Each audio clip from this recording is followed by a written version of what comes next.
Okay, this is September and we're having a garden update, and this is the okra plant with the giant okra pod. We're going to swing around here and I'm going to show you these flower buds. And what's interesting is one's purple and one's yellow, but I think they're the same plant. So, yeah, go figure. Sorry, my videography is a little shaky today. I apologize for that. Then we're can swing around here and look at these are cherry tomatoes, but they're pretty large for cherry tomatoes, or at least some of them are, as you'll see when we come around. Those tomatoes hiding behind that leaf are also cherry tomatoes, but they're pretty big. They're like the size of maybe an apricot. Nothing's turned red yet, but there are tomatoes. Hopefully it'll stay warm enough for me to harvest them, as the nights are going to get pretty cool.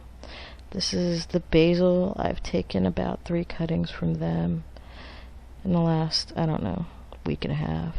These are my recycled onions, and they seem to be hanging in there okay. This is the devastating cabbage worm damage that I was mentioning, and as you can see, it has skeletonized the leaves. But I've treated them, and hopefully they'll come back. There should be some vibrancy there. The middle looks pretty good, and it's clear of insects. Now I need somebody to tell me what to do with this. This is my celery, and yeah, I don't know how long it's going to take for it to grow. I don't know when I need to cover it, or I don't even know if it's going to survive the winter. And then we have the mystery pepper plants up on the horizon after this okra pod. I've got some mixed peppers, and in those mixed peppers, I don't know what they are. I think they're hot. I think jalapenos are one, and I think cayenne is another, and I have no idea what the third pepper is, and maybe you can tell me. As you can see, like, we're going to take another look at that big giant okra pod again, because I couldn't believe that was just hiding out there. So we're going to let that go to seed and use that next year. And yeah, these are the mystery peppers. Take a look at them. They look like jalapenos to me, and I don't know what that particular light green pepper is that's going, but I'm sure it's hot. And then I think I have some more jalapenos on the other side. Don't know what to do with those, but I'm growing them. Yay for me. We also have, check out these guys back here. When I move this and pan back, you'll see these 2 peppers there. They look pretty good. They look like jalapenos to me. Now these are my marigolds and my chia plants. The nasturtiums are dying back, but as you can see, there's a lot going on in that flower box. And there's also some, I'm going to call it ornamental grass. It's just some grass seed that fell in there. That's my spinach, mustard spinach. Yeah, that's what that was. And it's growing along okay. This is the green bean plant. I've harvested a couple of handfuls off of this already, and it's got a few flowers left, but it's dying back, so I'm ready to move on. Ooh, look, a bug. And that's an itty bitty baby string bean just starting. Some more of my chia and some marigolds, and we're about to have the comparison and contrast of plants. This is also a chia, and it was planted at the same time as the chia in the box, and because it was planted in a bigger pot, look what happened. Tiny chia, really, really big chia. It's, yeah, that grew up to be like almost 4 feet tall. And then we're going to visit the big tomato plant after we take a look at my backup kale. Oh, and those are the black eyed peas I planted. Hopefully I'll be able to make a bowl for New Year's. We'll see what happens. That's my backup kale that survived the cabbage worm.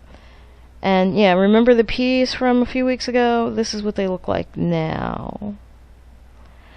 And back here is that big tomato plant, and I've got 3 tomatoes. I got a smaller tomato, and then I got, you know, a little bit bigger tomato up here in the front. Yeah, that guy. And then we have this tomato back here. And I don't know how much bigger they're going to get, but they're pretty solid. This is the collard greens that I'm growing, and they seem to be surviving and didn't get hit with the cabbage worm. And these are the turnip greens, and they seem to be fine. I think they're going to be okay. Oh, this is the beetroot. We'll see what happens with that. I thought I was going to have more beets than that, but that's not what's going to happen. Thyme. One more look at those turnip greens. Say goodbye to the squash and hello to some more black-eyed peas. And then we're going to swing over here and check out the herbs real quick. Yeah, these covers that I have on top of my plants are to keep the squirrels out. And the lone carrot was plucked. It was about 2 inches long. It looked like a little itty-bitty baby carrot. It was really cute. Then the portulaca seems to be blooming fine. And then this is some lettuce, and I just watered, so it's kind of wilted over, but it'll perk back up after it dries off a little bit. And then we have more basil, and this is my fenugreek, and it's turning yellow because it's going to seed. There's these big long seed pods. I'm trying to show it to you here. There you go. Take a look at that. There's long seed pods where the fenugreek seeds come from. And this is a really easy herb to grow, and I think I'm going to try to grow some indoors this year during the winter because it wasn't that hard to grow at all. I like it, and it's supposed to be good for you. Then this is the cilantro that finally hung in there, and oh, my poor kale. This kale got chewed to bits and pieces, but there's still like little bits of life in there, and it's been treated, and we'll see what happens. And I got some organic stuff from the Home Depot, and we'll see what happens with the caterpillars. It said it would take care of it. I'll give you an update on that later.